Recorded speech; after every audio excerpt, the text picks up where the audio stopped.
Hello, Brian, Nico, Dustin, and Mike. It's Alicia here, aka Ruth. Now, I have a question for you. Are you still saying your prayers? I sure hope so, because you don't want to know what's going to happen if you don't. And whatever you do, don't go out there. Did you hear me? Don't go out there. Well, unless you happen to have a podcast called Don't Go Out There, in which case, maybe everything will be okay. Maybe. No promises. I am sending you so much love. I hope that you have the greatest experience with this podcast, and I hope you have a great time and that it reaches all of the people who are supposed to hear it. I know it will. Just go out there, have fun, primarily have fun, and it will reach exactly who is going to resonate with it. And I know that you're already doing that. So just go keep kicking ass, and don't forget to say your prayers. See you later. Cuckoo, cuckoo, cuckoo, cuckoo. In a world where zombies, ghosts, serial killers, and vampires all exist, it's Nico, Brian, Mike, and Dustin, and they are all that stand between you and the films that could end the world. Welcome to the Don't Go Out There Horror Movie Podcast. Welcome back, everybody, to the Don't Go Out There Horror Movie Podcast. Just want to thank all of our fans and listeners. Really appreciate the support. You guys are awesome. Before we get into tonight's film review, just want to give a quick shout out to our website, don'tgoouthere.com. Everything about our podcast is on the website. All of our episodes and interviews, if you want to check those out. We've done some incredible interviews in the past. Go check them out there in a specific tab by themselves so you don't have to scroll through hundreds of episodes on Apple or Spotify, etc. We also have our store if you want to grab a shirt, a mouse pad, a hat, all that good stuff. We'd love to see your pictures, rep your favorite podcast. And Shan's Etsy page is also attached if you want to grab a tumbler. All of our social media links are on there as well. Facebook, Twitter, Instagram, YouTube, TikTok. Like us, subscribe us, follow us, all that good stuff. And the last thing I want to shout out on our website is our Patreon. We call it Blood Donors. We have the traditional monthly reoccurring kind. If you want to support us, help us pay the bills, as we say. Or if there's a movie you want us to review, that option is available as well. Just check out our website, don'tgoouthere.com. Also, if you haven't noticed, we've recently joined the Believe Network. So there's some ads on our program now. But if you want ad-free content, go check us out on Blood Donors. The ad-free episodes will be available there. We appreciate your support. We hope you enjoy the episode. All right, guys, get into the film review. We're continuing on with spooky season. Up next is Mike's pick. Mike, you want to announce your pick and why you picked it? Sure. Before I do that, I just want to say sorry for missing last week, fellas. We were hit by Hurricane Helene up here, and I do want to I know we have some listeners in the area that were affected. I want to give a shout out. Hope everyone's doing okay, doing a lot better. Asheville area is devastated, so I want to give some thoughts and prayers still to that area, and thoughts and prayers to my family, friends, and listeners in Florida that are going through Hurricane Milton as we speak. So my thoughts are definitely with them as we do this show. And okay, I know that's going to date the show, but that's okay. All right, Longlegs. So one, overdue, obviously, very much overdue. Agreed. So it was time to pick it. This movie had a lot of buzz, a lot of hype.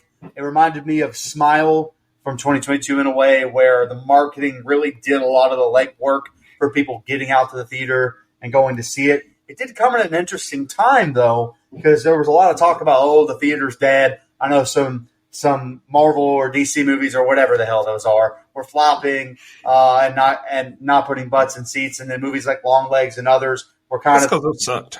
Anyway, we're kind of carrying the water for the theater experience. Well, this was one of those films. And I'll get into the budget later, the budget and gross later, but it actually blew me away how much money it made. I picked it because it was time. If I could have picked it earlier or found a place for it, I would have.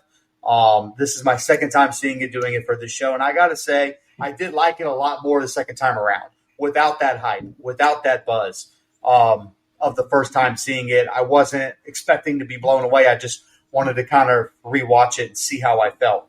I get the Silence of the Lambs comparisons, although this is a very different film.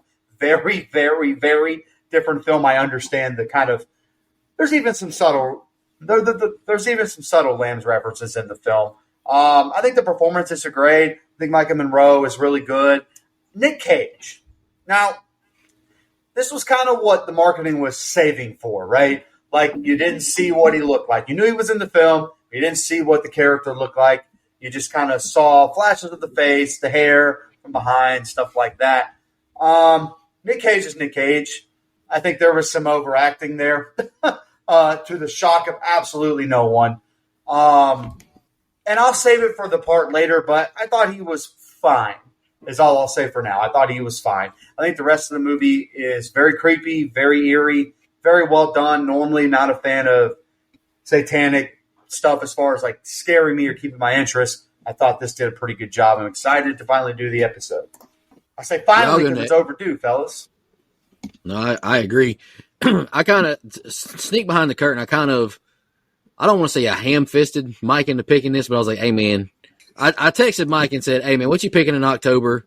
Because I'm kind of torn between Saw 4 and Longlegs. Because I do want to, like me and Dustin did a live on YouTube the night of when Longlegs came out. I wanted a deep dive on this movie. Like, I'm really excited to cover this movie, honestly. And hot take, I'm next year and going forward for the rest of this year, I'm going to be picking newer movies as much as I can, just because I feel like, and you can look at Dead Meat's channel as well. I feel like the newer movies just want to be covered more. Like, you can go look at the old classics on his channel versus the new ones. The new ones just get more views. And if you look at our numbers, newer movies get more listens too. It's just the way the cookie crumbles, to quote Bruce Almighty. But Longlegs, I was a little disappointed after my first watch, just because, like Mike mentioned, the hype was so real. Kind of went into it with extremely high expectations. But I bought the movie on digital as soon as I could. I've rewatched it several times. I have grown to appreciate it, just like Mike said, a lot more with more rewatches. I really do enjoy this movie. It's towards the top of my list for this year. But I do have some big qualms with it, but I'm not going to spoil that now. I'll get into it when we do the scene by scene. Brian, what'd you think? So I'd never seen this, and honestly, I wasn't sure what to expect. Like you guys have mentioned, I'd seen all the promotional pictures of Cage as Longlegs, but and this is something that they've done since the Hitchcock days. So I'm not faulting their marketing department for doing it. Mike brought it up, Nico brought it up. I'm sure Dustin will too. But when I personally hear something like people are walking out of the theater throwing up, or this is the scariest movie of the decade, that's a huge turnoff for me. So that probably played into why I waited personally so long to see this and didn't jump right on it when it came out. But upon finally watching it, I'm very pleasantly surprised. Like, it was very unnerving. The atmosphere was ominous, that's a word I don't think I've used on here before, but I'm trying to expand my vocabulary. But anyway, it's not a perfect movie. And, not one I personally enjoy watching because of its demonic undertones. I probably won't watch it again because of that. Twice was enough for me. But it's going to get a high score for me. I thought it was a good movie. Maybe saying I like it wasn't the correct verbiage there. Yeah, I'll be honest with you, Chief. I don't remember what I said in the instant reaction. But I do remember talking about how it didn't live up to the hype that was built around it. And I still don't think it did. But at the time, I was like, it was a good quality movie. But as far as scary, no, it wasn't scary and whatever. But so, at first I thought it was just okay.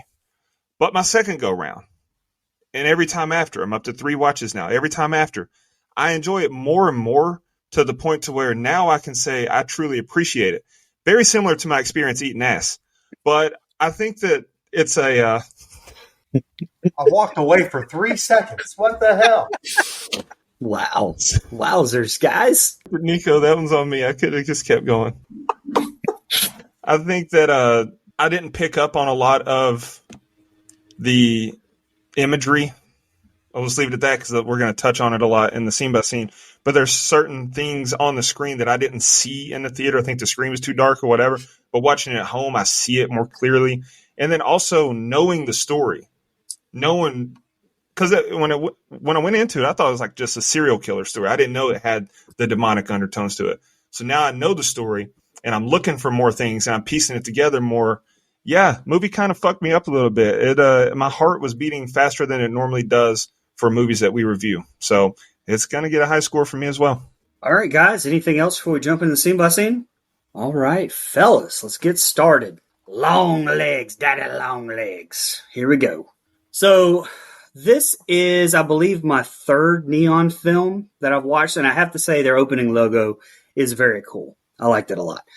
But my God, I don't know if you've seen the Family Guy clip where they joke about, there being so many logos that you don't know where the movie starts. That's this film. But anyway, we open up with a quote from T-Rex from 1971 and a very 1970s aspect ratio as we find ourselves in a car pulling up to a house to which a little girl inside notices and is so eager to just walk outside and greet whoever the fuck it is.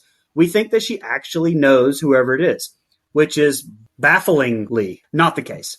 As she stands in the snow, we hear an ominous cuckoo come from the woods behind her. Well, motherfuckers, that's Granddaddy Longlegs, and he appears out of nowhere to a very loud violin beat in a title card, and are told that this is, in fact, part one. We find ourselves in an FBI briefing with who we learn is Agent Lee Harker, and this group of young agents are being briefed on a suspect they're assigned to go door to door on, and are told that the suspect is very dangerous and to be very careful. The agent that Harker is assigned with calls shotgun and going up to the doors and knocking, as Lee gets what we learn is some sort of clairvoyant episode, and she tells her partner that 3525 is the house where the suspect is, and they should call it in. Her partner disagrees and heads up to the door himself, telling her to relax. He knocks on the door, and when the man answers, bam! He's shot in the fucking head by the suspect. Seemingly hyperventilating, Harker enters the house and finds the man giving himself up. We cut to some sort of Men in Black type testing facility where we see Harker being tested, assumingly because of her psychic abilities. We then find ourselves in the back of a squad car as Harker is sitting with her supervisors, Agent Carter and Browning, where we learn that Lee beat that numbers generator 50% of the time, and that we learn about a case involving a series of murder-suicides in Oregon. Each case involves a father killing his family and himself, leaving behind a letter with a satanic coding signed Longlegs, whose handwriting belongs to none of the family members over the last 30 years. Each family also had a 9-year-old daughter born on the 14th of the month, and the murders all occurred within 6 days before or after the birthday itself. Carter gives Harker the case files and tells her to get to work. All right, the opening red boxy ratio intro, I remember that grabbing my attention on my first watch. The ominous score and the snow added on to my feeling of unsettledness and dread. Like we mentioned last week in Along Came a Spider, I hate seeing anything that involves little kids. I hate seeing who we come to find out later is little Lee Harker, leaving her home and going outside to investigate the mysterious car. Hell of a jump scare with Longlegs' first appearance. I wish his full face was kept hidden longer. I know it's really quick, especially if you see it in the theater, but you do get, a solid look at it, especially if you're at home. That's something Dustin and I mentioned in our live reaction, which still holds true for me. I love the quick cuts of imagery of Ruth in her nunnery attire during the opening credits. I got a lot of praise for Alicia Witt in this, so that's the first one. Dakota Dalby is Agent Fisk, who was paired up with Lee Harker. I remember his look being so distinguishing, but per his IMDb, he was born very premature and weighed. For some reason, they put 1 pound, 18 ounces instead of 2 pound, 2 ounces. But hey, let them do what they want to. He survived 3 near-death experiences as a preemie and was diagnosed with cerebral palsy. His death by gunshot, it gave me a great jump scare on my first watch in the theaters. It was so sudden, out of nowhere, scared the shit out of me. This is my first critique of Lee Harker as an FBI agent. She breathes louder than Johnny walks in A Violent Nature. It's unreal. She has no composure. She does balance her lack of fundamental skill with clairvoyance, like Brian mentioned, or a sixth sense, which he shows off in this testing scene. Detective Carter, to quote Dustin, like he said in our live show, says his wife is getting good at faking it. Wouldn't admit that, brother, and I am ignoring context here. I don't think you should admit that with your wife with anything. The symbols we see flash on screen are homages to the Zodiac Killer, who also used coded messages and typos in his messaging. This is a great opening to me, and I'm invested heavily so far. I love this cold open. It sets the mood for a really creepy, eerie film. The red really does kind of catch you. You're like, whoa, that's kind of different anyway. Or I guess as above, so below also used it. But anyway, for me, it worked. And then, like you mentioned, Nico, this child version of Harker, you come to find that out later. At first, you're like, what the hell? But upon a rewatch, you're like, oh, man, this is some really grim, dark stuff we're about to see. I do find it, and you do see Cage's face a little bit like you mentioned, but it is interesting how long, at least I thought anyway, and I talk about it in another scene later, they chose to hide his full face. You get the bottom of the face, you get the top of the face a little bit, but the full just like dead on, deadpan really doesn't come until later in the film. I thought that was interesting, and it definitely worked for the marketing aspect. Love the credit song. I love the quick cuts that you mentioned as well. And this, like I mentioned in my open, the movie does give certain Silence of the Lamb vibes. I mean, just the time period it's set in, the FBI agent, female, the jackets, the sweaters. It has some subtle touches, or some not so subtle touches for sure. Other than that, that's about the only, comp I would give it. This movie is completely different from that film. Holy shit, the gunshot to the head I thought was a great kill.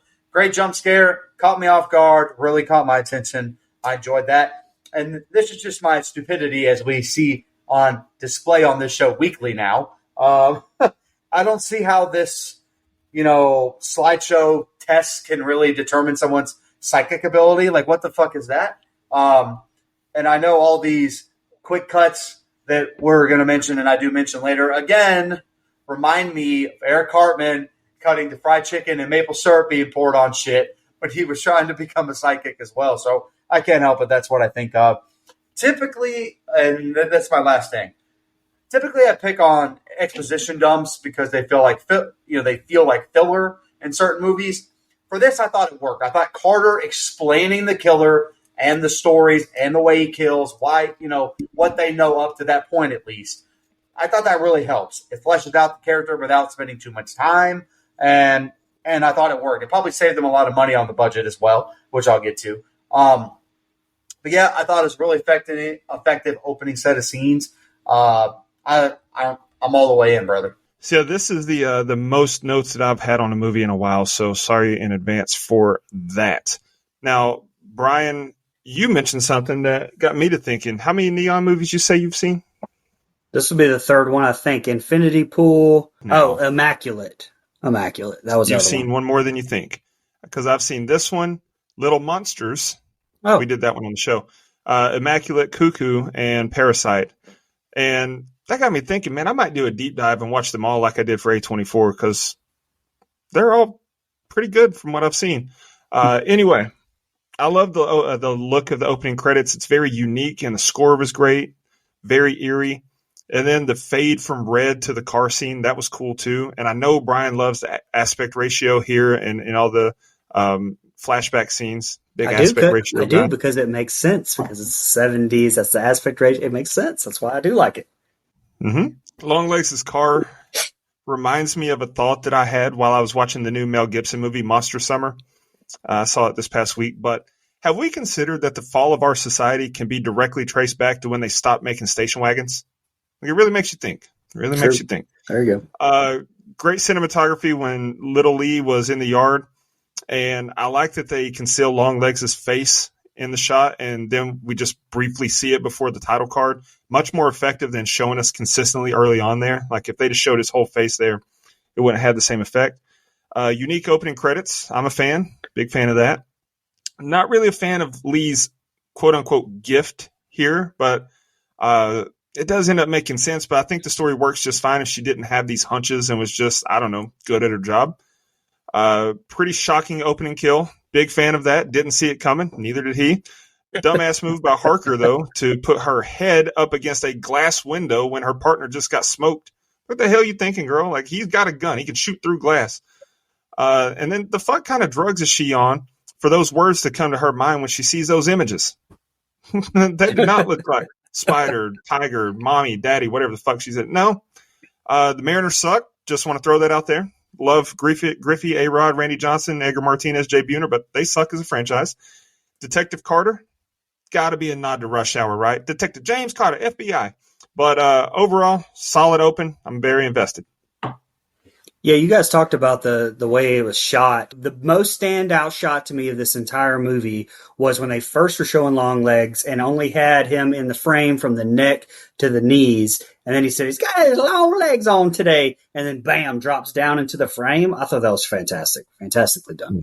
All right, next set of scenes here. We open up with a montage of Harker going through the case files, including a soundbite of one of the 911 calls from one of the fathers. She falls asleep going through the files when Carter interrupts and wakes her up and tells her it's 5 o'clock somewhere and he's thirsty. At the lounge, Harker briefs Carter with some very interesting statistics proving that she's more than just clairvoyant. She has a photographic memory, and Longlegs is somehow doing this without being there, and she feels that the granddaddy has an accomplice. The two drive Carter home, and Lee is voluntold that she needs to meet his wife and kid, Anna and Ruby. Both seem to be still fully dressed despite the time being early in the morning. No idea what's going on there. But Lee has a very awkward conversation with Ruby and decides not to use her psychic abilities to help her find the missing trophy head. That was an asshole thing to do right there. Lee returns home and calls her mother. Their relationship seems strained for some reason at this point, and we learn that Lee's birthday is coming up. But upon hearing some strange sounds and banging on her door, she goes outside and searches for the perpetrator of the noise. She sees someone moving around inside and re-enters the house, where she finds an envelope addressed to her that says, "Do not open until January 14th." Short group of scenes right there, but go ahead, Nico. Dustin, you ain't the only one. Me and you are in this together. I got a lot of notes on this scene by scene as well. I don't know why, but I went hard on this one, Mike. I like this movie. Lee doesn't have soft hands, brother. She's working her ass off, and the coinciding 911 calls are extremely ominous. We get our first appearance of the devil in the background as Lee looks through the evidence. Per a Twitter X thread I saw by @BrowseHorror, there are 10 known sightings of the devil in goat form in the shadows. I'll name all of them off in the fun fact section of the show if y'all want to know. Very unsettling description of the family's death as Lee Harker recaps. It's horrifying knowing Longlegs is involved, but not physically there. So that's right there is the first establishment that there's something supernatural going on, in my opinion. Good call on Harker's part to drive, but I did chuckle at Carter's drunken whoo as he stands up. I feel like all of us, especially Brian, would do that since he's the dad of the group. Stand up a little bit drunk. Whoo! I can just see him doing it. Odd that she has to meet his family, though. Honestly, this just feels like a weird way to force Lee into meeting Ruby and get the invite to the birthday party. After seeing the film several times now, I'm curious when Harker quit wanting to be an actress. Ruby's birthday party is a huge plot point and plot hole to me in the movie. Lee Harker has a sixth sense clairvoyance like we talked about, but she and Carter don't put the puzzle together of his own daughter's birthday falling near the 14th. Give me a fucking break. When we see Lee eating cereal, the viral TikTok sound of girl dinner plays loudly in my mind. The conversation between Lee and her mom is very weird. It's crazy Lee is so shocked her mom took a while to answer too. Didn't we just establish that it was past midnight leaving Carter's? I feel like it's reasonable to think Mama Ruth is asleep or, relaxing right now, not by her phone. And not wearing the same exact clothes either. Yeah, exactly. It made no sense. I love the angle of the shot of Lee at her desk. You can't help but think something's in the background of her in the house. Great shot. Knock at the door. That was scary as hell. More bad police work by Harker going outside after seeing a figure outside in the shadows. More heavy breathing. She has a 0 on the Madden composure rating. And then this is the last thing I got, Mike. I can't imagine how she feels seeing someone walking in her house and then finding that envelope directed to her. That's terrifying. Absolutely. We kind of mentioned it already, but I have it here again. This film makes some interesting cinematography choices. Most of them I really, really love. Those like clairvoyant visions with the quick cuts, and you get these devil sightings with the goats and everything. Super effective. Like, I can't stress that enough. I know I made fun of it but I mentioned the South Park reference there. That's just my sense of humor. I think in this film, they really, really work. Now, like Dustin mentioned, they took all this out, this part of Harker's character. I think it affects the movie 0. Like, I don't think it does anything to hurt the film if they took her quote unquote special gifts away. I think it would have been totally fine if her and Carter were just good detectives and still had all the satanic stuff. I think it works perfectly fine. I will say Longlegs for like a serial killer name is pretty good. Like if I'm doing like a tier ranking, it's not bad. I mean, it's not like BTK. That's kind of clever. It's like HBK. Same thing. Whatever. Sorry, I probably shouldn't do that. He had real victims. My apologies, everybody. But I mean, I would say Longlegs is better than Zodiac, right? Like if we're just naming, like we're doing fun serial killer names. Okay, I don't know. It's Only Zodiac I acknowledge is Ed Leslie. fair, buddy. That's fair, brother. That's fair. That's fair. The Booty Man. Anyway. Yeah, the Booty Man. Buddy, Nico, you weren't lying. You were preaching. You were spitting just a second ago. When I'm drunk, the first thing I stand up, especially when I'm getting off the toilet and I got to look myself in the mirror, you got to calm down. It's going to be all right. I've been there before, buddy. Everybody's laughing because they know the feeling. You got to look in the mirror for a second. All right, it's going to be okay. It's going to be all right. We got to go home. One of those. I will say, I think the back and forth between Harker and Carter's daughter is almost really creepy for no reason at all. Obviously, we know what comes later. And I don't know if this conversation that was seemingly innocent was intentionally creepy, but it's something I picked up on. I was like, this is weirdly unsettling for some reason. I couldn't quite put my finger on it. And this is my last thing, I like this little peek into Harker and her mom's relationship because the first time you see it, it kind of just feels like one of those strained, parent-child relationships that we've had in some of these other movies we've done.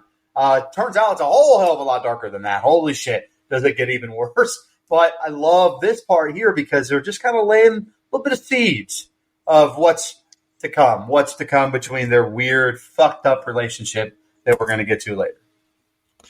Yeah, first of all, Nico, I want to point out something you said. You said more bad police work by Lee here. First of all, she's not a police officer. She's an FBI agent. FBI agents are not cops. So anyway, don't you ever badmouth Micah Monroe. Very eerie hearing the audio of the dad's 911 call. And then something I didn't notice the first watch was the devil over Lee's shoulder when she's sitting in the floor. Don't like that one bit. Nico, I didn't know that you were going to list them all at the end. I just listed the ones that I saw in my notes, so we can double them up. That's fine, because I have to point them out. I saw them and I didn't like it. I've seen it twice. I haven't seen any of those things, and I'm not watching it again. So you guys can just tell me, because I ain't fucking trying to find them. I'll send you screenshots of them so you can see them. Nope, don't do that. I sent them to my mom, and she didn't like that one bit. Wow. It wasn't scripted for Lee to have her shoes off in this scene. Micah Monroe took them off because they hurt her feet hurt, and they kept it. I know the Foot Clan wish she'd have popped a sock off, sickos. Some of the imagery in this movie misses for me, I'll be honest. Like, I know they added it to make it shocking and uneasy feeling, but like the red liquid here and the snakes we see later, like it didn't hit for me. It felt forced. Didn't add anything. I didn't care for it. I love how awkward Lee is. Like, Micah does a hell of a job with this character. I laughed when she asked if she had to come meet the wife and kid.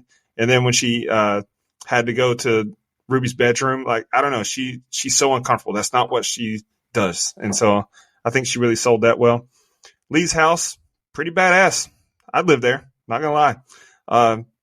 I don't get why she doesn't have curtains, though. No shot I'd have a house with that many windows and have them all open for like that for anyone to look in. Nope. Example one, she hears something and then a knock at the door. She's a sitting duck. She's pretty much fucked if they wanted to get her. Creepy as fuck when she sees the figure standing in the woods, very tense. Then she sees the motherfucker inside. Hell no. I let off a couple rounds in the air just to let them know I wasn't pussy, but that's just me. It's another good set of scenes. We open the next set of scenes with the title card letting us know that it's part 2. And we see Harker open up the envelope to discover a 9th birthday card with the same code written on the back, signed by the granddaddy himself. She quickly decodes the letter, and we see that it reads, "Tell them how you got this, how it came into your head. I'll cut off her hanging milk tits and bleed your mommy dead." Must be a Hallmark card. Poetry, baby. Mr. Deeds wrote that. Harker receives a call from the office, and we cut to her arriving at a crime scene and a fantastic one-shot following her in. There has been another Longlegs murder, and they're late. They find the bodies that have been in a state of decomposition for a month, and damn, they're nasty as fuck. Lee calls her mother from a payphone and tells her that she probably won't be able to make it home, and Ruth asks if she will at least be able to make it for her birthday next week. Her mom asks if she's saying her prayers, to which Lee avoids answering. We see some more investigation by Harker where she discovers the satanic overtones of everything, and the murders themselves form an occult triangle symbol that correlates to a calendar with one date missing, the 13th, which is 3 days from now. Boom, boom, boom. She also discovers a connection to the Camera family farm from 1975 where X's mark the spot, and Carter and Lee head off to explore the farm in the dead heat of a storm that looks straight out of the movie Twister. The two find a doll that bears a striking resemblance to the little girl Carrie Ann Camera. They get it back to the coroner's office. I don't know, coroner's office? Maybe they took a doll to the coroner's office. I guess that's where it was. But regardless, they find a metal ball inside where the brain would be, and it emits some sort of frequency that causes Lee to have a vision of sorts of Longlegs covering Carrie Ann with a sheet, saying that she's in the dark now. Carrie asks if the brain can be opened up, but after not getting the answer he wanted, tells Lee that they need to head on to see Carrie Ann at the mental hospital. And that's it for this group of scenes. I feel like the first thing she should do is call the police and Carter, right? But, of course, she doesn't. But I did love the shots again, the camera shots, us seeing the background, creating the possibility someone is still in the house behind her. I love the transition from Lee's cabin to her on the crime scene. I don't know why, but that bright yellow FBI on the back of her jacket just stuck out so much. I like that a lot. I'm like you, Carter. How'd you figure this out so easily? Something I question in the reaction. I assume she's got the devil's influence, perhaps considering her mother's deal with Longlegs, but that's just a hypothesis on my end. The month-old corpses in the bed covered in maggots, disgusting, horrifying. But I thought Harker's stoic reaction was something else. I feel like I would be freaking out seeing that. I love Ruth's line delivery here. Make sure they don't work you too hard. Will I see you on your birthday? And asking if she still says her prayers. I compliment Alicia Witt a lot in this, and I think she blew me away with her performance, honestly. I didn't know she had these kind of acting chops, to be honest with you, because I've only seen her in Urban Legend. There's been a lot of criticism I've seen online, social media, anywhere, about the devil's involvement. But it's established very concretely here in these articles, Lee reads, and the devil's involvement in the background throughout. I do understand if you aren't a fan of the devil's involvement, but it's not like it wasn't established. I thought it was elite detective work by Harker in this set of scenes. The convenience of everything at the camera farm is a nitpick to me, though. The lights are on at this abandoned place. They find the X's perfectly. The film states the Longlegs murder started in 1966, and most of the letters refer back to fun time at the Camera family farm. When does this specific kill take place in the timeline? All this in the barn seems very convenient as well, finding the doll on the floorboards. But I am telling myself Longlegs recently done this himself, knowing Lee is onto him. So I will give it a bit of a pass. I despise the jump scare of the loud score when the doll opens its eyes. That's really unnecessary to me. Just let the eyes open. That's creepy enough, in my opinion. I agree with the Dead Meat podcast team that the doll influences the coroner to discourage them from opening the brain, the orb, whatever you call it. And like you mentioned, Brian, I love the visions that Lee has hearing that frequency. This is a creepy scene in the basement, but I do think Longlegs' voice tries too hard to be creepy here. I'm up and down personally on Nick Cage's performance. I do think it's really good for the most part, but there's just some creative choices, which are from Oz Perkins, not Nick Cage, that I'm just not a fan of. Yeah, I got more on that later too, buddy. Longlegs kind of being BTK combined with the Zodiac, just like leaving notes, which I know Zodiac did as well, but these encrypted messages and stuff I think are interesting. I had that same thought, and you go, why didn't you call someone when this shit came in? Like, I know you're on the case, but like, now you're kind of part of the case. Like, I don't know, just thought. Anyway, the maggots on the body was fucking disgusting. Not one of my biggest fears, but a very big fear of mine is being crawled all over with maggots or any kind of bug. So that is an immediate no-no for me. If I see maggots in the garbage, I turn the other way. I'm not fucking with maggots. I got soft hands, brother. So I'm not gonna lie though. Mom asked her if she's been saying her prayers. Sounds like Harker should have been saying her prayers. Not gonna lie. I mean, if we're just looking at everything that's about to unfold here, maybe it would have helped. I don't know. But I really wasn't expecting so much devil Satan symbolism the first time I watched it. Kind of like Dustin mentioned in his open. It's on this rewatch. You're like, oh wow, like it's all over this place. Like you don't even really have to pay attention, but it just wasn't what I really caught on to in my first viewing. Then I realized the mom is up to something. They're up to something. Ooh, she a devil. She a bad little bitch. She a rebel. Like that is what she's up to, brother. She is got it all Satan all running through her, brother. Pause. To lighten the mood for a second, this picture of Bill Clinton behind Carter is fucking hilarious. That shit is fucking hilarious. It's just this big picture of Big Bill smiling. He's smiling back there. What? Fun fact.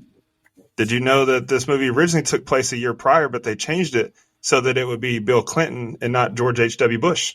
That's much better. No offense. And my man Big Bill played a little saxophone, had a little affair. He's running around doing some things. I'm happy for him. As far as this barn scene here, I love some of the shots and the lighting they capture. That like yellow hue, I think, is really, really well done.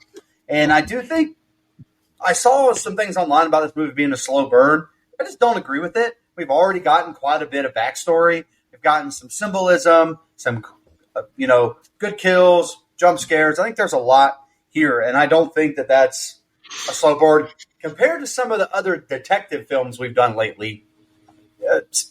I think this is the opposite of those for a lot of reasons. No knock to them, of course. This might be the creepiest porcelain doll I've ever seen. Like, this is top tier, way scarier than anything in any of the Conjuring universe films. This is it. God, it gives me the willies. Not those kind of willies. Man, this scene with Carrie Ann, super creepy. Finally getting some of Cage's performance. He's creepy here. It's effective. But like Nico mentioned, it's really hard once you know it's Nick Cage to like let that go and just let him be this creepy serial killer character or this Satan worshiper carrier. It really does weigh it down just a smidge, in my opinion. And he's doing his best. This is who Nick Cage is as an actor and as a performer, but I just think we're trying a little too hard here. And I know that's going to be a common complaint, and people listening are going to be like, oh, of course, you either love him or you hate him. No, that's not true. I'm somewhere in the middle. So that's all I have. Yeah, getting a card from Longlegs, then hearing the floor creaking like that would have me getting the strap. I'd be on high alert. But she just wants to do Mad Libs. The fuck wrong with this girl? She should have immediately called Detective Carter. Another instance of the devil over her shoulder here when she's working on decoding the card that I missed the first watch. This movie is so much more unnerving the second go round. I don't get the logic in her not telling Carter about her card and visitor. That makes no sense. Like, I don't know. I still don't get that. I didn't get it the first time, but is it because, or at least it's insinuated it's because of the threat to her mother that she decoded if she tells anybody? She's the FBI.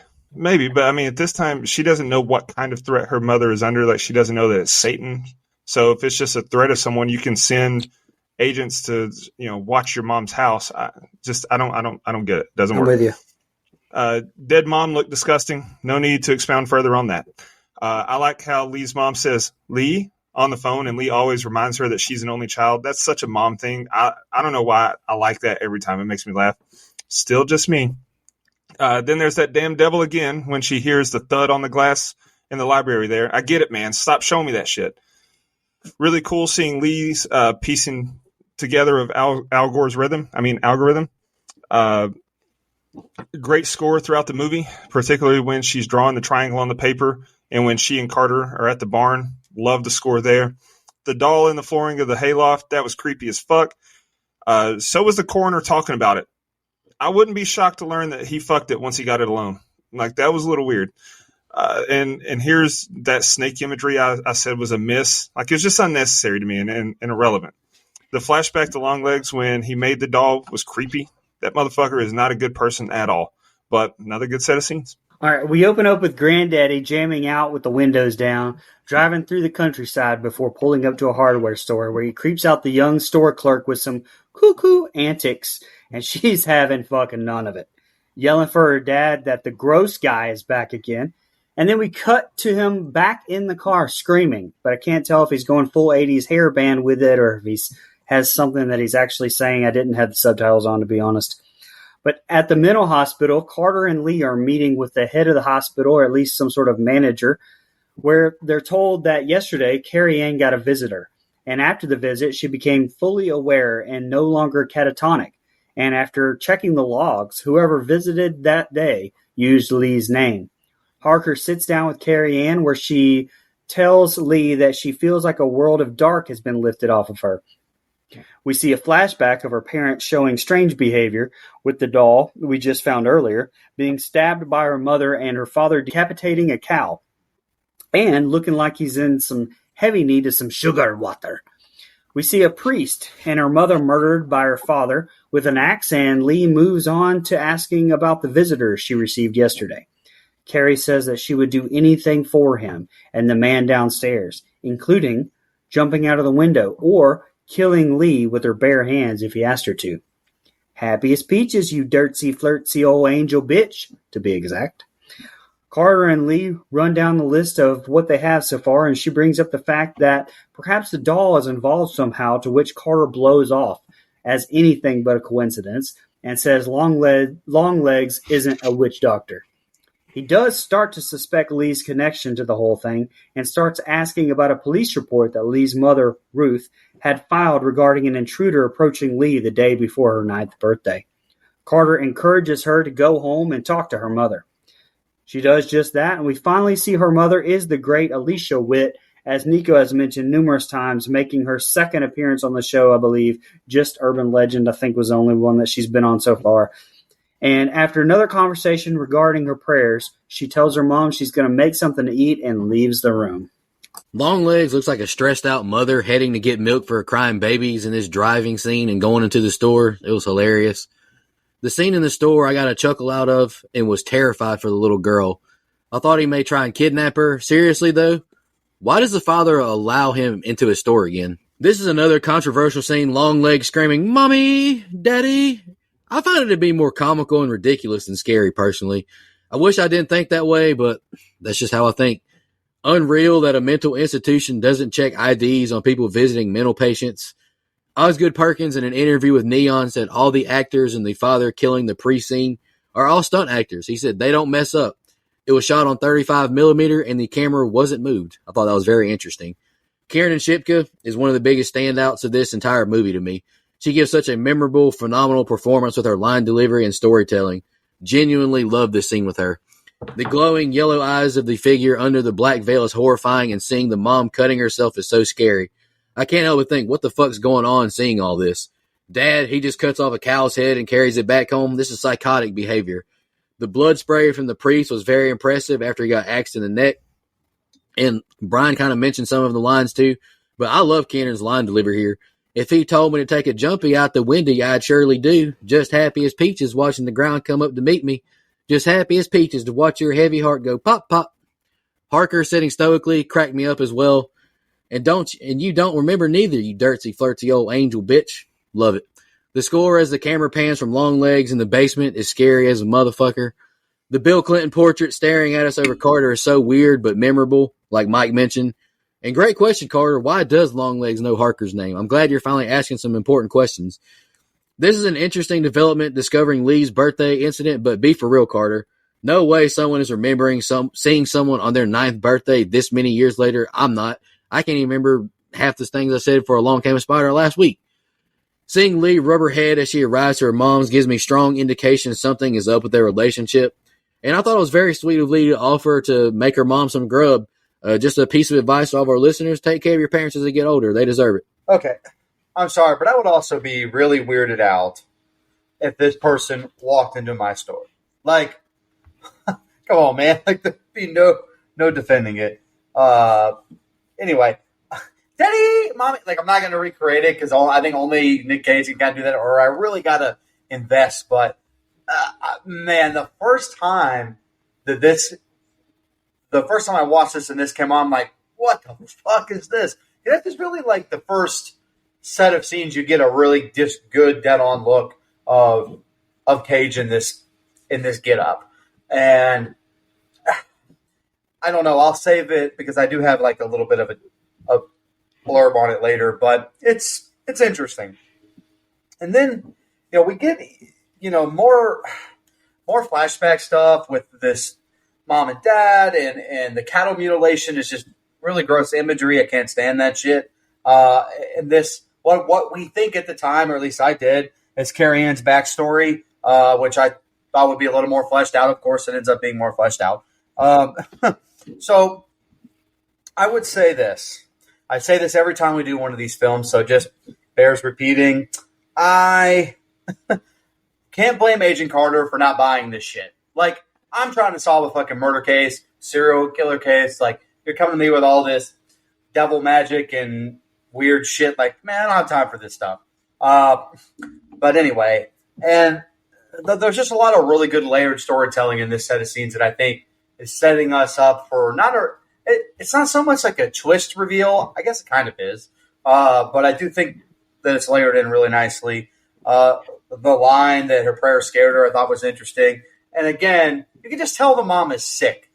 Like, really good acting performance. You can just tell the mom has mental illness, isn't it? Like, you can just tell that as these two talk, there's something going on.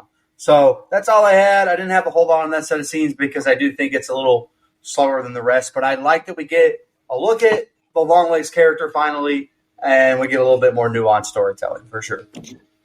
Yeah, Longlegs at the hardware store. How did the community not see the signs? He should have been put down a long time ago. He starts cuckooing at me, and I might have to shoot him and claim self-defense. I'll take that as a threat. Mommy and Daddy, unmake me and save me from the hell of living. Pal, unmake yourself. Do the world a favor. Does the guard check IDs? It does sound like a good idea, but no, that was funny as fuck. Like, I laughed at that. We see Kiernan Shipka here as Carrie Ann, and she's becoming a horror legend in her own right. The Blackcoat's daughter, shout out to A24, The Chilling Adventures of Sabrina, Totally Killer, among others, related. I plan on picking The Chilling Adventures of Sabrina for us to review on DGOT, the series. I liked it. Great blood splatter with the axe shot from her dad. Hell yeah, love that. Lee is understandably tore up after that bizarre-ass interaction. I would be too. Carter asking Lee about the visitor when she was a kid was a nice touch. Love the tie-in of the opening scene there. When Lee first visited her mom, my initial thought was, if they all survive this, she should be on an episode of Hoarders on TLC. That house is junked up. But story-wise, we're progressing nicely. Still in. It's funny you said that. Lee lights the stove and then has a flashback the day before her 9th birthday. We see Ruth washing off blood off of a shirt. When a car pulls up to the house, she tries to call the police, but the phones are out and she grabs a shotgun. We then cut back to the present, and Lee tries to open a locked door when she's interrupted by her mother, who decides to tell her about the day she was born, when she bled and bled and bled and bled. And Lee cuts her off and asks her about her 9th birthday again, where Ruth tells her that she's only grown up because she was allowed to grow up, and directs her past the stairs, which... That's funny you said that because I wrote down, could be on an episode of Hoarders, by the way, to her childhood belongings, where she finds a photo of the pale-faced man, revealing Longlegs to be the man who had visited a young Lee on her birthday. Harker rushes to Carter and gives him the photo, which leads to his arrest while he's standing at the bus stop with his luggage. The agents watch Longlegs in the interrogation room, who avoids the questions and starts to sing happy birthday to Lee for apparently 24 minutes. There, Lee expresses her fears that an accomplice will commit another murder, and that day is the missing day on the triangle, the 13th. Harker goes downstairs to the interrogation room, where Longlegs claims to serve the man downstairs, Mr. Downstairs, as it were, and screams, "Hail Satan," not "Hail Hydra," and hints at Ruth's involvement before killing himself by banging his face and head on the table. Sidebar, would that really kill anyone? I don't know. The next set of scenes is the ending. Go ahead, Nico. All right, y'all, bear with me, Mike. I got a lot on this set and the next set of scenes. Like I mentioned earlier, I got a lot on this movie. And I'm glad, Brian, this doesn't make you cringe, but I did write this down.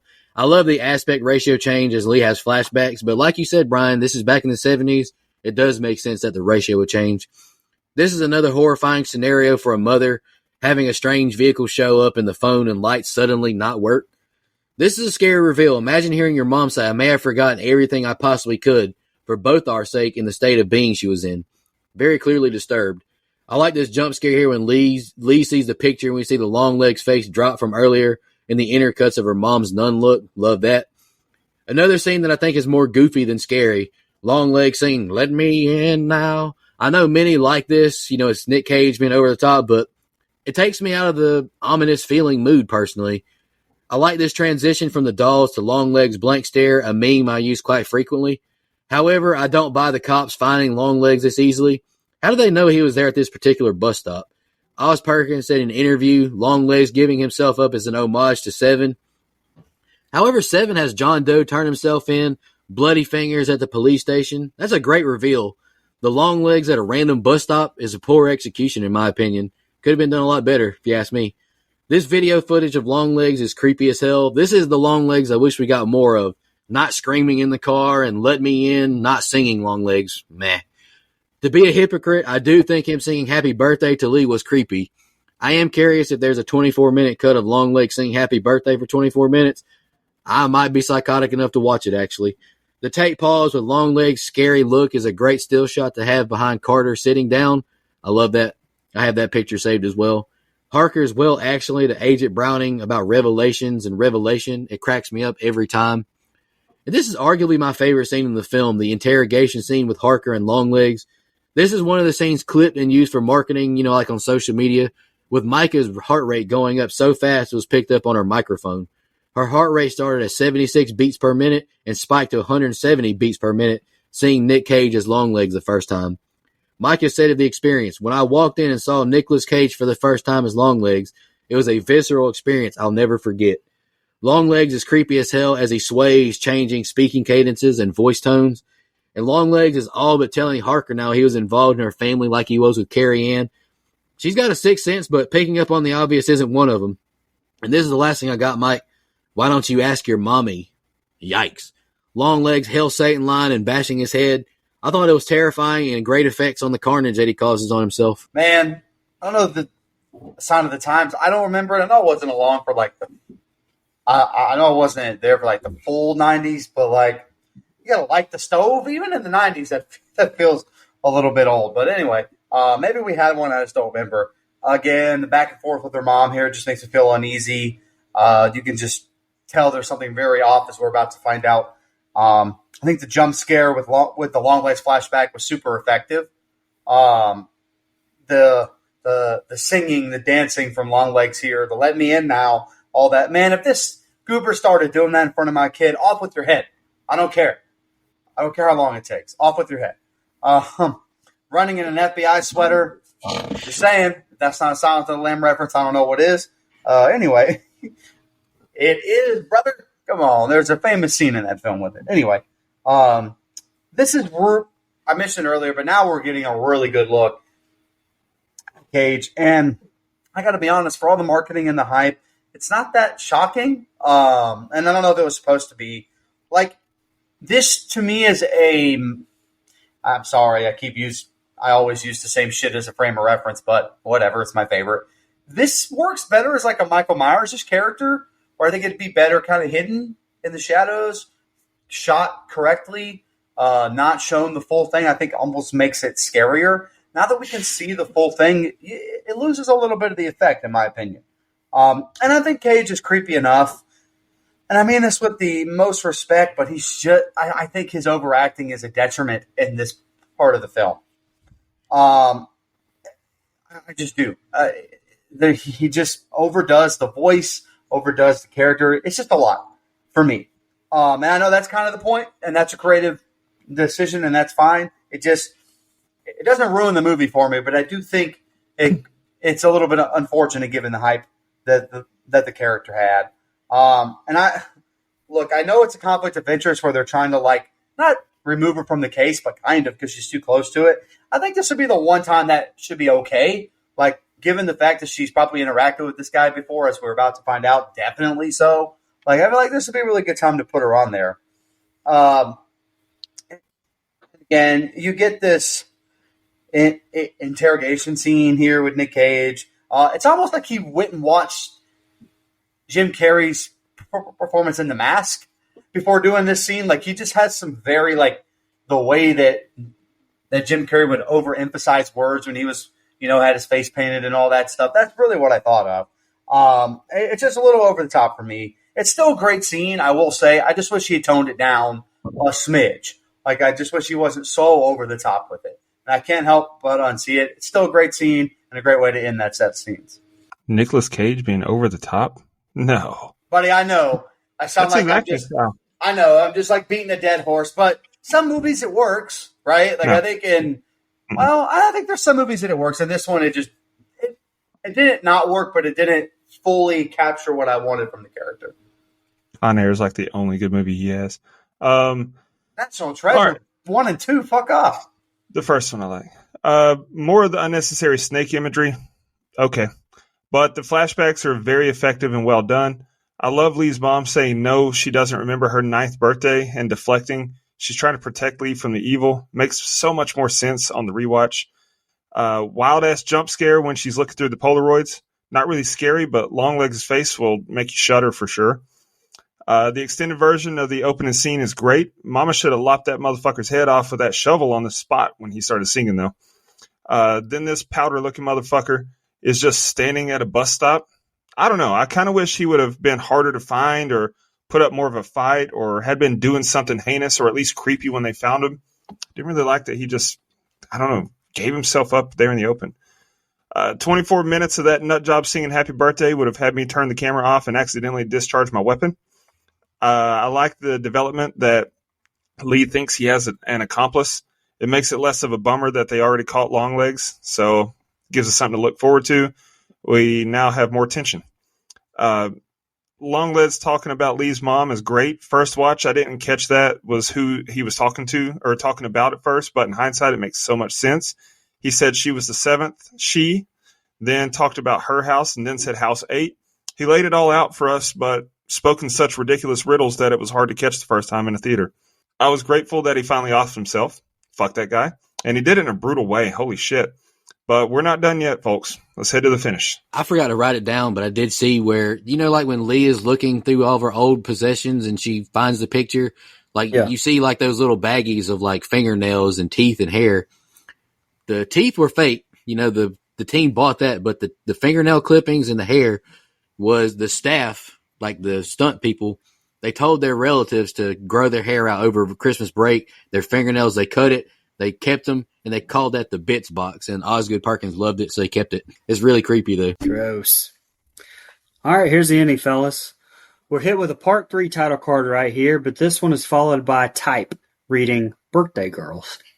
After coming down off of an emotional experience, Carter feels like now is a good time to reprimand her for what? Allowing someone to kill himself right in front of her? I don't know. That made no sense to me. Also tells her Carrie Ann jumped off a roof, by the way. Seeing this, Agent Browning drives Lee to her mother's home, feeling sympathy after what she had just seen with Longlegs' suicide. Lee goes inside to get her mother, but we're shown Ruth circling the car with a shotgun and killing Agent Browning with 2 shotgun blasts to the head.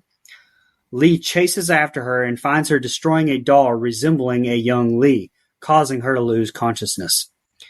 Where we see a new aspect ratio, so of course we're in a flashback. Ruth narrates the story, and we see that Ruth has been Longlegs' accomplice since her childhood. Longlegs forced Ruth to choose between her daughter's death and his bidding, leading her to comply in exchange for sparing Lee. Longlegs lived in the Harker basement, where he created the satanic dolls that Ruth, posing as a nun, delivered to the households, causing the fathers to commit the murders, where she was forced to watch and make sure that it went as planned. Lee's doll blocked her memories of the events she witnessed when she was younger. We cut to Harker awakening, finding herself in the basement, where we find out that they do not have an answering machine, as a fucking phone rings 24 times until she answers it. On the other end, she finds a smoker's voice, which warns her that she's late for Ruby's birthday party. Lee finds Longlegs' car, and she rushes to save the Carters, screaming in much the same manner as we saw Longlegs do earlier while driving. She finds the family already possessed, with Ruth having already delivered the doll and sitting in the living room with the family. Lee tries to convince Carter, but he is already long gone, and takes Anna to the kitchen, where we hear him kill his wife. When he re-enters the living room, Lee shoots him to protect Ruby, and is then attacked by her mom wielding a dagger, forcing her to shoot her ass too. She tries to shoot the doll, but cannot get the gun to discharge, I feel that. Hey, you know what happens to the best of us. And we hear Longlegs singing Happy Birthday and flashes of Longlegs as she tells Ruby they need to go, and the movie ends. Brian, I didn't know you struggled discharging with dolls, brother, but thank you for letting me know. All right, anywho, why is Carter mad at Harker? He's dead. I don't understand police logic, I guess. I had the same thing with Along Came a Spider. What do you want, a confession? I mean, this guy's creepy enough. I mean, good enough for me, right? Forget the United States laws. These hallways look long as hell as Carter walks away. Great camera work and homage to the legendary Stanley Kubrick, Brian's favorite. Goofier, you can see the cameraman in the corner of the screen as Harker and Browning drive to Mama Ruth's house. I'll send y'all the picture if y'all want to see it.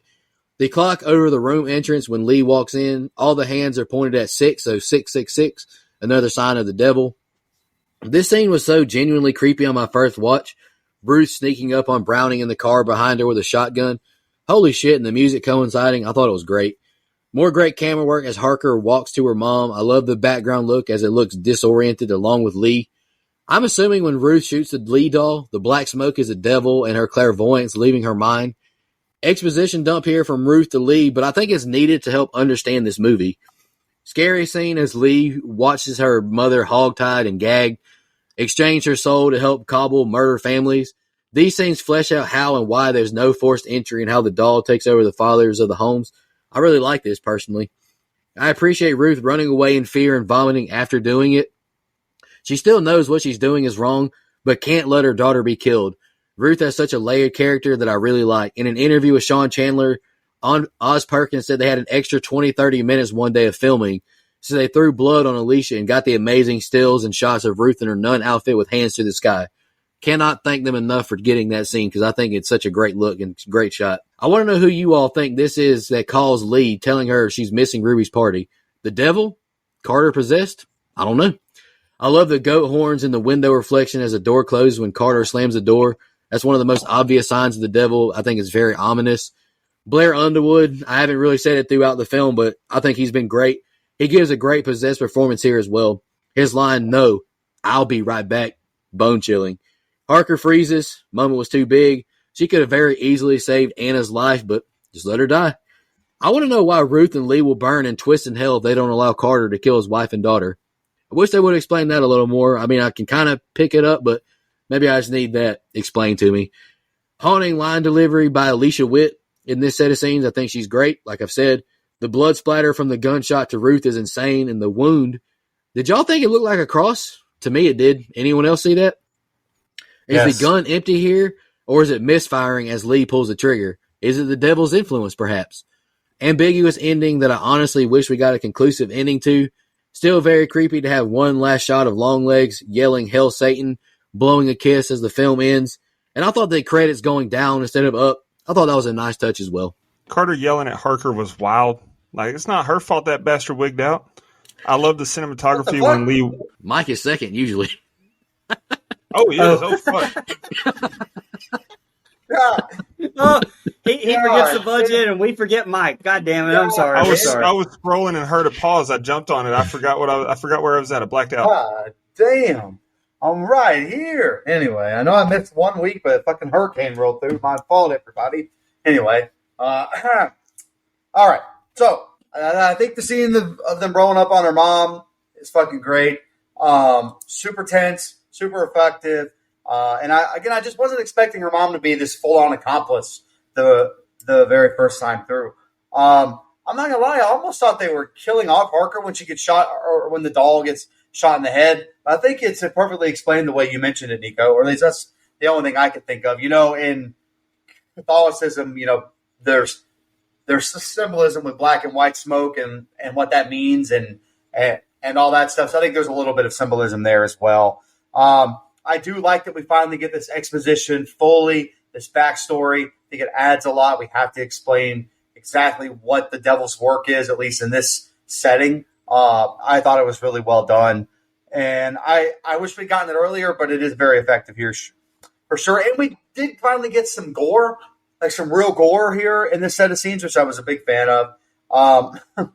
Man, the phone call that she was late for the birthday was fucking creepy. I assumed it was the devil, personally. I don't know exactly for sure, obviously, but I assumed that it was the devil. And again, I just wasn't expecting this movie to be this satanic. It is really well done as far as the imagery, the goat horns there in the back. That is creepy as fuck. And I personally had forgotten about Carter's daughter's birthday. Me personally, like I forgot that was even a thing, and it gets whipped back around here. So that's very nice storytelling, in my opinion. And this took all kinds of twists and turns, man. I think that Carter, great job being possessed. How they're all possessed because this doll's in the room, Bruce in the room, all that stuff. And like Nico mentioned, you could have saved the wife. That would have been easier. Like that would have been pretty easy of her to do. But as we come to find out, I don't know if her gun was a bullet short, but maybe that wouldn't have been easy to do because the gun wasn't loaded enough, question mark. Anyway, the last 6 minutes here is full of so much tension, so much great imagery. I think when the mom is shot, like you mentioned, there's a little bit of a cross at the wound, or maybe an upside down cross even, which I think adds a little bit more effect of Satan and the devil. I think that was insanely smart as far as storytelling goes. Really well done. I think the last 8 to 10 minutes is probably the best part of the film. Yeah, Carter yelling at Harker was wild. Not her fault that bastard was wigging out. I don't get why he yelled. Love the cinematography when Lee walks around her house. Just feels like something bad is going to happen because of the camera shots. And then the way it's shot when we see her mom behind the car with the gun in her hand, that's perfect. As was the peak of the station wagon under the tarp. Love that. Then talk about a mindfuck. Imagine seeing your mom shoot your work colleague and then shooting a doll that looks like you. That's crazy shit. Seeing the black cloud dissipate from Lee when her mom shoots the doll, that was crazy. Great way to show that this evil was always in her because of the deal her mom made, and a great way to explain Lee's gifts in the flashback. And the damn devil returns to the scene when little Lee is sitting on her bed and that creepy-ass demon in the cuck chair. Fuck, man. I rebuke you. I rebuke you, demon. This movie makes me never want to accept gifts ever again. So just don't even think about it, guys. Thanks. The reveal that Longlegs' lair was in her mom's basement, that was a great twist as well. It explains that locked door earlier. The voice on the phone saying she's late for Ruby's birthday party, that was tense. I didn't want anything to happen to Carter's family, man, and I really hoped that she got there in time to stop it. But the fucking devil in the reflection of the window on the door told me otherwise. Fuck. Nico, how dare you say you like that? No, we don't like that. I hated his demeanor change. It's a very emotional scene and also very tense. My heart rate increased watching it the last time way more than it did the first time I watched it. Really wish that she would have shot or could have shot that doll. What kind of FBI agent only has a few rounds on her? Girl, you better reload. The fuck you talking about? But it does give us an ambiguous ending and lets us decide what happens next. I really liked it. Not Dustin just casually calling it the cuck chair, but okay, here we are. Speaking of Nico, hey Nico, why don't we go to social media and read off what you got right there, man? Yeah, let's knock out Instagram real quick. Kevin Scanlon 653 commented, "I'm due for a second watch of this film. I'm still not entirely sure how I feel about it yet. The performances were great, and I dug the premise as a whole, but not sure how I feel about that third act. I felt the exact same way, brother, on my first watch, so I definitely recommend a rewatch." Jesse Kraft commented, "As a makeup artist, I had to recreate Longlegs' look. Love Nick Cage's performance." With the hand clap emoji. I saw the pictures on your story. I thought you did a great job with it. Dale_Milburn commented, "I actually thought the film went downhill when we saw the identity of Longlegs. Quite enjoyed the direction the movie was going when she was getting the mysterious letters and the murders were going on." Very, very fair point. Chad AC10 commented, "I love the movie. I just wish it had more of a backstory of Nicolas Cage's character." I think you should rewatch it, brother. There's a lot of backstory. It's just very hard to pick up on only one watch, to be honest. Jude and Katz commented, "Right before we watched this, I said, I hate Nick Cage because he literally always just plays Nick Cage. The minute he popped up on screen, my partner said, it's like Nicolas Cage is saying, fuck you for saying that. And for that reason, I dug his performance with hands up emoji."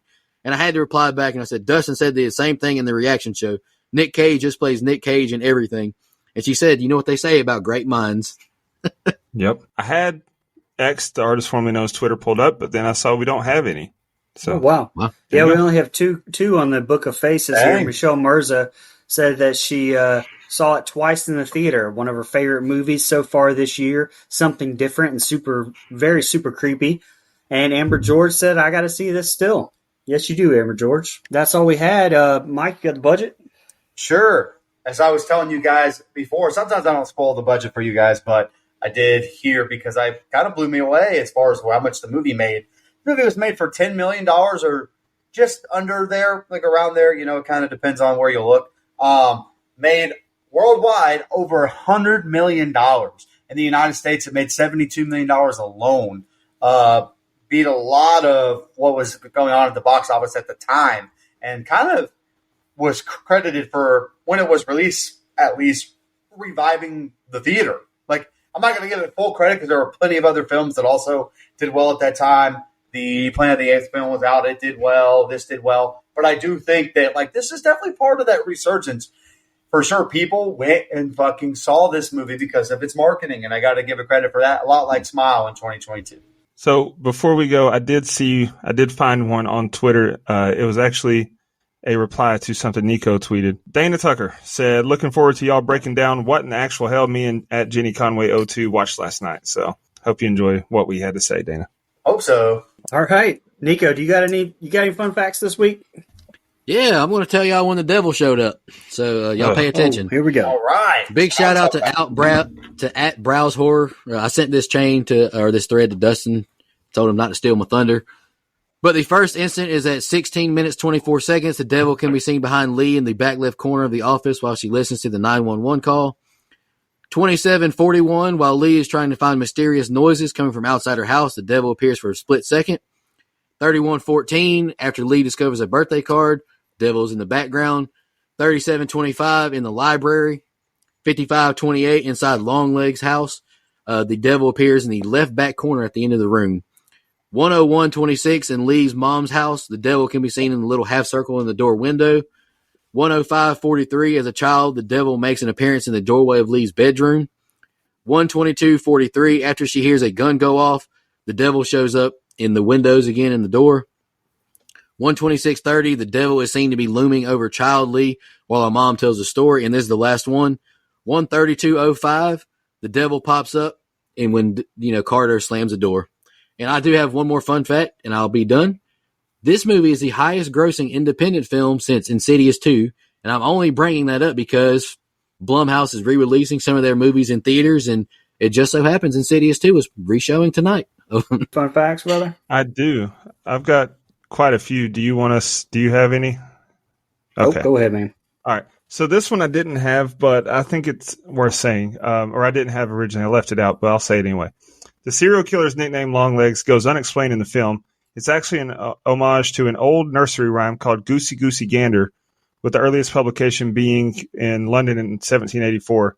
An alternative version of the nursery rhyme is known as Old Father Longlegs and goes as follows.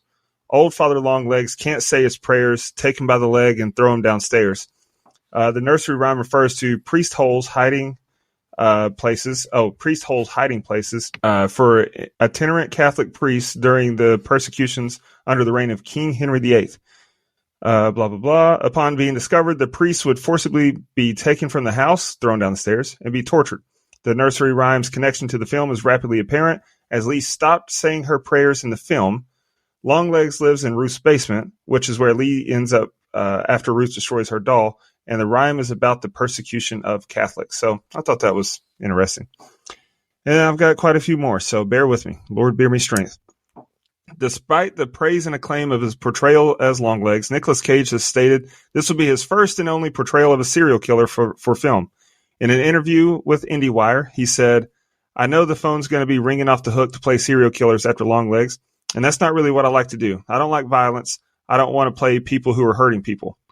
Well, most of the time, having to watch any Nick Cage movie hurts me, so there you go. Jesus Christ. To promote the film, Neon created a phone number, 458-666-4355, which, if dialed, played a pre-recorded, extremely disturbing message from Nicolas Cage as the killer. Osgood Perkins thought of only two actors to play Longlegs, Nicolas Cage and Brad Pitt. But do I even need to say it? If you're going to get Brad Pitt, you know who could do it better? Ed Norton, Ethan Hawke, either one. Writer-director Osgood Perkins is the son of Anthony Perkins, the actor who is best known for playing Norman Bates in Psycho, as well as its 3 sequels. I thought that was cool. I did not know that about him. Two more. A decoded birthday card in the film reads, "Stood upon the sands of the sea." This is a reference to Revelations 13:1, or Revelation, no S. She says that in the movie. 13:1 from the Bible, which reads, "And I stand upon the sea of sand and saw a beast rise up out of the sea, having 7 heads, 10 horns, and upon his horns were 10 crowns, and upon his heads the name of blasphemy." Last one I got. You guys remember Bone Tomahawk, right? David Arquette film. I Well, do. Kurt Russell was in that film, and he was also in Grindhouse with Longlegs himself, Nick Cage. There you go. I unfortunately remember Bone Tomahawk. Anyway. Oh yeah, let's get into our favorite part of the show. Dustin, go ahead and go. I know you just talked a lot, but go ahead so you can break it down. Okay. Favorite kill is the first kill, Harker's partner. Like, I didn't see it coming, and it shocked me just as much the second, third time I watched the movie. It's like, holy shit. Least favorite kill, Detective Carter and his wife. I really could have used a happy ending after this nerve-wracking movie. Originally, as far as my rating and final thoughts, originally I had this movie at about a 7 out of 10. I thought the marketing was BS, and that although it was a fine movie, it was far from the scariest movie of the decade or whatever they were saying about it. After watching it at home a couple times, I was tripping. Fuck this movie. I was unnerved. I think it was probably due to seeing the devil on screen so much and knowing the subtext versus trying to figure it out as I go. But it made me so uncomfortable. I don't want to watch it again ever, but it's a damn good movie. I gave it a 9. Nice. I'll go next. My favorite kill is Longlegs. I love the scene. It's a unique way to kill yourself, and I just really like that scene. I think it's great effects as well. Least favorite kill, I'm going to go with. I have no clue, honestly. I didn't think about this. Least favorite kill, I'll go with the wife, Carter's wife as well, off screen. Could have been saved. Same. We didn't even see it. Could have easily saved her. Fuck you, Lee Harker. All right, I'm a big fan of this movie as well. You know, Dustin, whenever we did our instant reaction that night, I think I said I was going to give at that moment, I was like a 3 out of 5 on Letterboxd, so 6.5, 7 range, 6 range, whatever. My score has definitely gone up as well. My rating is an 8.5. I have a lot of positives, which I've discussed tonight, but my biggest issues, honestly, and this might be blasphemous, is Micah Monroe's character. I said in our reaction that her character it's just flat to me. I mean, I know it's supposed to be kind of, and that's how the character is written. I know that. Right. But to me, she is the third best actress in this movie behind Kiernan Shipka and Alicia Witt. Like, those two characters stick out way more to me. She's just flat to me. And she is, in my opinion, a great actress. She's great in It Follows. And there's another movie I'm going to pick with her called Watcher. She's phenomenal in it. I think she's a great actress. She did good in this, but she just has no pizzazz. And, I mentioned my other qualms, finding Longlegs real easy, other stuff like that. All love to Micah. Got the shirt on right now. But I still gave it 8.5. It's still a good rating. I'm going to be picking another Kiernan Shipka movie, too. Shout out to Brian. A24, The Black Coast Daughter. I'm picking it. Shout out to Brian. You mean A20? What? It's got Emma Roberts in it. Yeah, it does. Man. Hell yeah, then let's get it done. Oh, sorry. I'll go ahead and go, but just because I kind of talk about Monroe in my closing as well, and it may counter well with what Nico just said. My favorite kill is the same as Dustin's, the opening kill with a partner. That was amazing. Least favorite kill, I picked Carter's wife because we didn't get to see it as well, but it kind of sounds sick to say. I mean, I don't know if I want to see it. I don't know. I thought the suspense was good. I didn't get to say it during the review because I did the scene by scene, but the metal orb aspect to me, I don't know. I didn't really care for. I wanted this to kind of fully commit to the demonic, supernatural, or the science. And to me, that, I don't know, it kind of tried to straddle both with this orb thing. I don't know. I just didn't care for that aspect, I guess. Great runtime, tight script. I think Witt was fantastic in the role.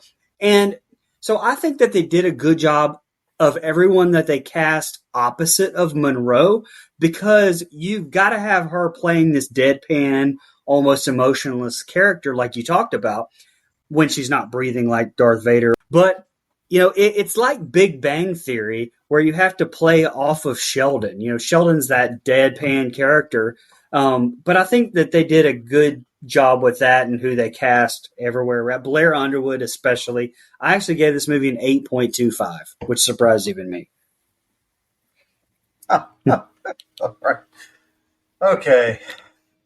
My favorite kill is actually a tie. The gunshot to the head at the beginning I thought was a really surprising kill I wasn't expecting. And I do think Ruth, because the effectiveness is, I'm glad I'm not the only one that caught the cross gunshot wound at the end there. I thought that was really creative and really effective. My least favorite kill is any of the off-screen ones. Honestly, there's a couple there.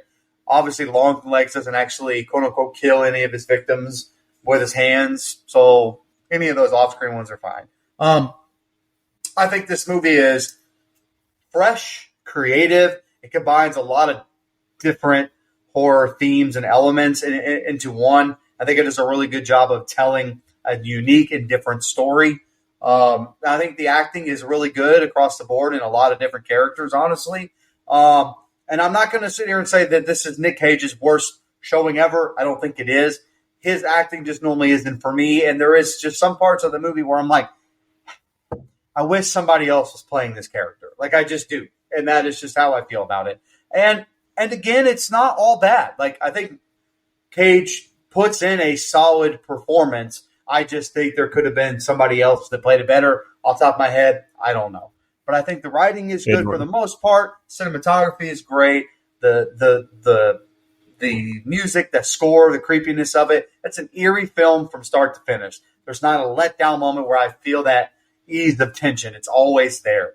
And so I think the movie does a great job doing that. I really wanted to come in and kind of shit on the hottest film of the year, for lack of a better term. That seemed to be popular, but I can't do it. It's too damn good. I like it too much. I wouldn't give this movie an 8.75, brothers. I did not see me having the high score, but that gives us an 8.625 rating composite. Internet Movie Database has it at a 6.7. That's crazy to me. Rotten Tomatoes, 85%. When's the last time we've been closer to the Rotten Tomatoes score than the IMDb score? That's wild. True. That is true. Well, this has been our longest episode in a while, boys. Anybody got anything else before we jump into blood donors? Happy spooky season, fellas. God bless you, Brian. All right, well, I just want to thank all of our blood donors like we do every week. We really could not do this show without you. That's not something that we just say. We truly could not. And we appreciate everything that you guys give. Times are tough right now. Everything's going up. The cost of everything's going up. So the fact that you can, throw a few dollars our way to help us do this means a lot. And like Mike said at the beginning of the podcast, and I joked about cutting. I'm really not. Prayers to all the everybody that's in the path of this latest hurricane here. Legendary blood donor, 5-time legendary blood donor, Dana Tucker. I think we still have 2 more, I think, of hers to do left that she has not said which ones we're going to do, but those will be good ones too, I'm sure. Final girl donor, Anita Russell. She picked The Devil, and I've not seen that one, so that one's we're going to do soon too. Camper level reoccurring, Nina, the Horror Movie Crew podcast, Alex Seligson, Steve Schmidt and Michelle Mirza. Camp counselor reoccurring, Edward Hernandez Gunn, Joe Swinford, Adrienne Aiello, Bryant Samick, Andrew Ferguson, Brooke Maley, Thorne David Phillips, Heather Superdoc, Jennifer Davis from the Too Close to Home podcast, Dana Tucker, Cole McAlexander, Max K, and Andrew Ferguson. Miracle Whip is the shit. Mayo's better. Anyway. They both suck. Yeah, I'll announce my pick next week real quick, and then we'll get out of here. Taking us back to the Saw franchise, I'm really excited to review this movie. Hot take, this is one of my favorite Saw movies. I love this film. Just got to meet Kostas Mandylor and Shawnee Smith, so I'm really riding high on this franchise right now. Saw 4, it's one of my favorites. I'm excited to break it down. Jason X. Just want to remind everybody,